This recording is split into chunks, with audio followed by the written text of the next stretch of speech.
بسم اللہ الرحمن الرحیم۔ السلام علیکم ناظرین۔ ناظرین، آج میں اپنے پروگرام کا آغاز اپنی شاعری سے کرتا ہوں اور اس کے بعد آپ سے بات کروں گا۔ تو پہلے یہ شعر ملاحظہ کریں۔ ظلم کو ظلم لکھو، جور کو جور کہو۔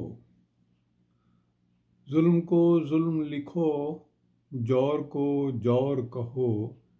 اہل دانش ہو اگر سچ بہر طور کہو۔ اہل دانش ہو اگر سچ بہر طور کہو۔ زور آور کے ستم تجھ کو ڈراتے کیوں ہیں؟ زور آور کے ستم تجھ کو ڈراتے کیوں ہیں؟ وہ جو ہیں زیر ستم ان کو تو کمزور کہو۔ وہ جو ہیں زیر ستم ان کو تو کمزور کہو۔ اپنے بل بوتے پہ جو منواتے ہیں اپنی باتیں، اپنے بل بوتے پہ جو منواتے ہیں اپنی باتیں، ان کو جابر ہی لکھو، ان کو شہزور کہو۔ ان کو جابر ہی لکھو، ان کو شہزور کہو۔ وہ جو جیتے ہوئے مرنے کی تمنا رکھے، وہ جو جیتے ہوئے مرنے کی تمنا رکھے، ایسے بدبخت کو تم زندہ درگور کہو۔ ایسے بدبخت کو تم زندہ درگور کہو۔ زندہ لاشوں پہ جو کرتا ہے سیاست اپنی، زندہ لاشوں پہ جو کرتا ہے سیاست اپنی، ایسے جلاد کو تم ظالم و خون خور کہو۔ ایسے جلاد کو تم ظالم و خون خور کہو۔ ظلم کو ظلم لکھو، جور کو جور کہو۔ اہل دانش ہو اگر سچ بہر طور کہو۔ ناظرین، میں آپ سے سچ اور ظلم کے بارے میں کچھ بات کرنا چاہتا ہوں۔ ہمیں یہ درس ملا ہے کہ ہم نے سچ کہنا ہے، اور سچ وہ ہے جس میں کچھ دقت ہوتی ہے۔ سچ کہنے میں بھی دقت ہوتی ہے اور اس کے اپنے مسائل بھی ہوتے ہیں، لیکن سچ کہنے سے بہت سے مسائل دور بھی ہوتے ہیں۔ تو انفرادی زندگی میں بھی ظلم ہوتا ہے۔ ظلم ہے کیا؟ تو اس کو سمجھنے کے لیے مختصر اگر آپ ذہن میں رکھیں تو آپ کے ذہن میں یہی آئے گا کہ جب کوئی اپنے حق سے تجاوز کرتا ہے تو وہ گویا ظلم کر رہا ہوتا ہے۔ اب وہ اپنے حق سے کتنا تجاوز کرتا ہے، اسی سے ہی ظلم کی انتہا یا اس کے کم ہونے کا اندازہ ہو سکتا ہے۔ تو ظلم جب حق سے کوئی اپنے حق سے زیادہ کسی سے کچھ تقاضا کرتا ہے یا اس پہ اپنا حق جتاتا ہے تو وہ ظلم کے زمرے میں داخل ہو جاتا ہے۔ دیکھیں، اب ظلم دو طرح کا ہو سکتا ہے، یا اس کو زندگی کے دو پہلوؤں پہ اثر انداز ہو سکتا ہے۔ ایک تو ہماری ذاتی زندگی ہے، نجی زندگی ہے، تو اس میں ہمارے جو معاملات ہیں اس میں ہمارا انٹریکشن جتنے لوگوں سے بھی ہوتا ہے، وہ اگر اپنے حقوق میں تجاوز کریں اور ہم سے کوئی ذاتی طور پر ذاتی زندگی میں، نجی زندگی میں اس کا اثر پڑے تو وہ ہم ذاتی ظلم کہتے ہیں، اس کو ذاتی حیثیت میں وہ ظلم برداشت کرتے ہیں۔ تو اب یہ ظلم کیا ہو سکتا ہے، یہ اس کی وضاحت ہو جائے کہ ایسا ظلم کہاں ہوتا ہے۔ اس کی مثال جیسے خاندان میں میاں بیوی کے درمیان اگر میاں تجاوز کرے تو اس کی طرف سے ظلم ہے، اگر خاتون بیوی کرے تو اس کی طرف سے تجاوز ہے، اور اپنے حق سے بڑھ کے اور دوسرے کے حقوق کو متاثر کرنا، یہ اس زمرے میں آتا ہے۔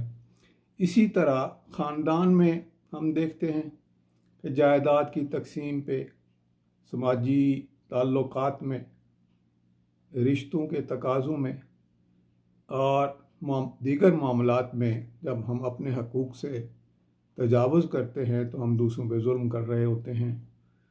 پھر سماجی تعلقات میں ذاتی طور پر جو ہمارے ریلیشن شپس ہیں، جتنی بھی کیٹیگریز آف ریلیشن شپ ہیں، فرینڈ شپ ہے، اسی طرح جو ہے وہ دوسرے معاملات ہیں، تو اس میں اگر کوئی ایک دوسرے سے تعلق میں کوئی اپنے حقوق سے تجاوز کرے تو وہ گویا دوسرے فریق پر ظلم کر رہا ہے۔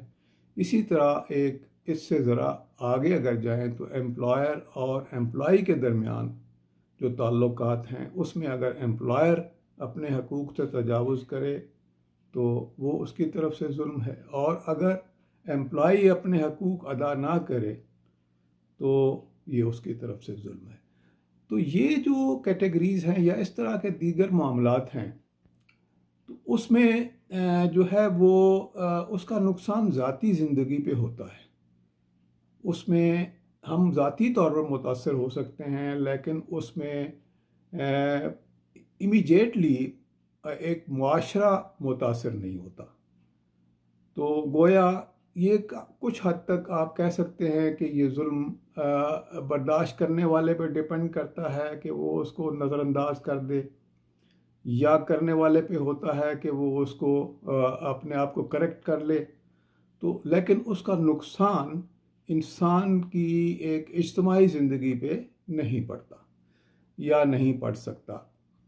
اب آتے ہیں دوسرا بڑا ظلم، وہ اجتماعی زندگی کا ظلم ہے، سماجی ظلم ہے، معاشی ظلم ہے، سیاسی ظلم ہے۔ تو یہ وہ کیٹیگریز ہیں جس میں انسانی معاشرہ متاثر ہوتا ہے، اور انسانی معاشرہ جب کسی بگاڑ کا شکار ہوتا ہے تو وہ اس کی اصلاح کرنا زیادہ مشکل ہے۔ اس کے لیے اتنی کوشش بھی اتنی مشکل ہے، محنت بھی زیادہ کرنی پڑے گی۔ تو ہم اس کو دیکھتے ہیں کہ طبقاتی ظلم اور استحصال کیا ہوتا ہے۔ اس میں آپ دیکھیں کہ مزدور کا استحصال ہو سکتا ہے، کاشتکار کا استحصال ہو سکتا ہے، غریب کا استحصال ہو سکتا ہے۔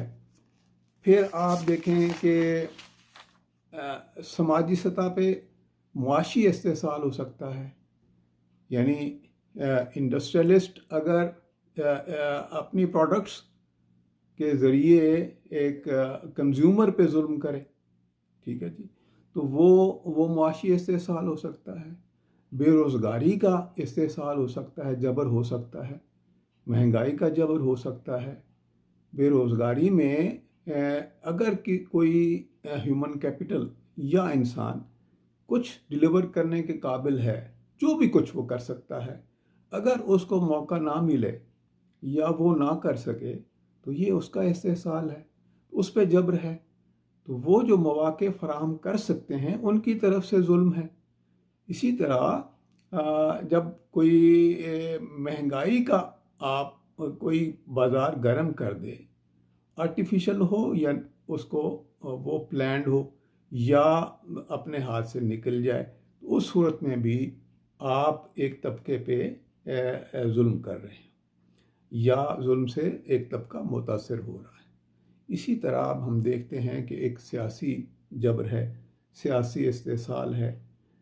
سیاست انسان کی خدمت کے لیے ہے، معاشرے کی خدمت کے لیے ہے، انسان کے مسائل حل کرنے کے لیے ہے، قوم اور ملک کے مسائل حل کرنے کے لیے ہے، ایک اچھا معاشرہ بنانے کے لیے ہے سیاست ہم کرتے ہیں، یا اپنے ملک کو، اپنے قوم کو دوسری قوموں کی نظر میں بہتر بنانے کی کوشش ہوتی ہے۔ اس سے بگاڑ جو آتا ہے وہ آپ انسان کی زندگی اور معاشرے پہ بھی اثر انداز ہوتا ہے، اور آپ کے بین الاقوامی تعلقات پہ بھی اثر انداز ہوتا ہے۔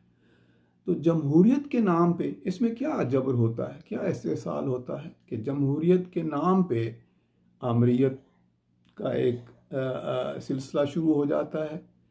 یعنی جمہوریت تو یہ ہے کہ میری رائے کیا ہے، انسان جمہور کی رائے کیا ہے، جمہور کیا چاہتی ہے. جمہور تو یہی چاہے گی کہ معاشرہ فلاح و بہبود کی طرف جائے، ایک فلاحی ریاست بن جائے، اور جو ہے وہ کوئی آمریت نہ ہو. لیکن اگر جمہوریت آمریت میں بدل جائے اور جمہوریت میں ہی آمریت آ جائے تو وہ ایک بہت بڑا ظلم ہوگا. اسی طرح موروثی قیادت جو ہے وہ جمہوریت سیاست نہیں ہے. یعنی اگر کوئی ہم چاہیں کہ ہمارے عزیز، ہمارے رشتہ دار، ہمارے جاننے والے، ہمارے پسندیدہ لوگ یا ہماری اولاد ہی سیاست میں رہے اور کوئی اور نہ آ سکے تو یہ بھی ایک جبر ہوگا کہ ہم ایک جو طبقے کو مسلط کر رہے ہیں. حالانکہ جمہوریت یا دین میں کوئی بھی مسلط کرنے کا کوئی ہے نہیں، بلکہ یہ ایک خدمت کے لیے سیاست ہوتی ہے. تو یہ جبر ہو سکتا ہے. پھر انتقام کی سیاست ہے کہ اگر میں برسر اقتدار ہوں تو میں دوسرے پہ ظلم کروں، اور اگر دوسرا آئے تو میرے اوپر ظلم کرے. تو یہ ظلم کا بازار جو ہے وہ سیاست کے میدان میں زیادہ آسان ہوتا ہے، کیونکہ وہاں طاقت کا معاملہ ہے کہ ایک گروپ کے پاس یا ایک پارٹی کے پاس یا کچھ لوگوں کے پاس طاقت ہے اور کچھ لوگوں کے پاس طاقت نہیں ہے. تو اگر سیاست میں طاقت کا استعمال ہو اور وہ طاقت جو ہے وہ ملکی اور قومی مفاد کے برعکس ہو اور جمہور کے فلاح کے خلاف ہو تو وہ بھی جبر ہے، وہ بھی ظلم ہے. تو اس کا مقصد یہ ہوا کہ ہر قسم کا جبر جو ہے یا ظلم جو ہے وہ ایک نیچرل چیز نہیں ہے. یعنی اس کو کوئی بھی پسند نہیں کرتا اور نہ ہی اس کے لیے کوئی آمادہ ہوتا ہے کہ اس کو ایکسیپٹ کرے. تو اسی لیے جو ہے وہ سچ، اب یہاں سچ آتا ہے کہ سچ کی کہانی کہاں شروع ہوتی ہے. تو سچ ہمیشہ جو ہے کڑوا اسی لیے کہتے ہیں کہ وہ ظلم کرنے والے کو یا جبر کرنے والے کو برا لگتا ہے، کیونکہ وہ اپنے حقوق سے تجاوز کر رہا ہوتا ہے. تو وہ اس کے تجاوز سے ایک طبقے کے حقوق پامال ہو رہے ہوتے ہیں اور وہ پس رہا ہوتا ہے. تو یہ جو ظلم اور جبر ہے اس کے خلاف آواز اٹھانا اپنی حیثیت کے مطابق اور اپنی طاقت کے مطابق، اپنی اہلیت کے مطابق بہت ضروری ہے. انسان کو چاہیے کہ وہ معاشرے کے سدھار کے لیے، معاشرے کی بہتری کے لیے، انسانیت کی فلاح و بہبود کے لیے سچی بات کرے اور سچ کو آگے پروموٹ کرے. تو گویا ظلم کو ظلم کہو، ظلم کو ظلم لکھو، جبر کو جبر کہو، اہل دانش ہو اگر سچ بہر طور کہو. السلام علیکم.